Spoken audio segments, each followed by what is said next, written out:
नाथ सद्गुरु तूच माझा कल्पतरू भवाब्धीचे भव्य तारू तूच अससी निश्चय.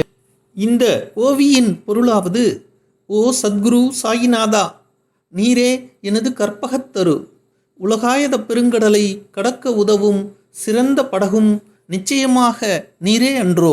ஏற்கனவே ஓவி 16 ஸ்ரீ தாஸ்கனு மகராஜ் பாபாவை சிந்தாமணி என்றும் சம்சாரக் கடலில் மூழ்கி தத்தளிப்பவர்களுக்கு ஓடம் என்றும் சொன்னார்.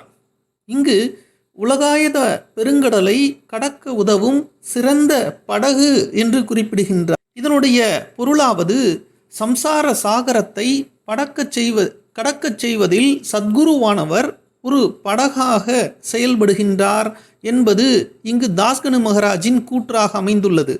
இதில் குறிப்பிடத்தக்க விஷயம் என்னவென்றால், சம்சாரக் கடலை கடக்கச் செய்வது என்பது ஒரு புறம் இருக்க, அதை காட்டிலும் ஒரு படி மேலே போய், அதாவது ஸ்ரீ சாய்பாபாவின் தோற்றமே பக்தர்களை சம்சார சாகரத்திலிருந்து கடக்கச் செய்வதாக அமைந்துள்ளது என்பது கருத்து.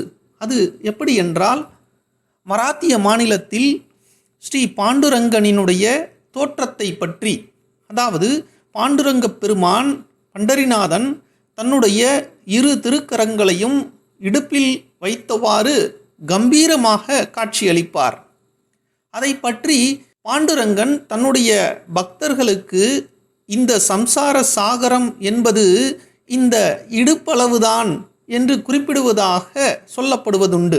அதை காட்டிலும் ஒரு படி மேலே போய் ஸ்ரீ சாயிநாதரினுடைய தோற்றமானது, அதாவது பாபா தன்னுடைய வலது காலை அட்டனக்காலிட்டு இடது கையால் வலது கணுக்காலை பிடித்தபடி அமர்ந்திருக்கக்கூடிய தோற்றமானது என் பக்தர்களுக்கு இந்த சம்சார சாகரம் வெறும் கணுக்கால் அளவுதான் என்று கூறுவதாக அமைந்துள்ளது என்பது இங்கு உள்ளுரையாக சொல்லப்படுகின்றது. ஜெய் சாய்ராம்.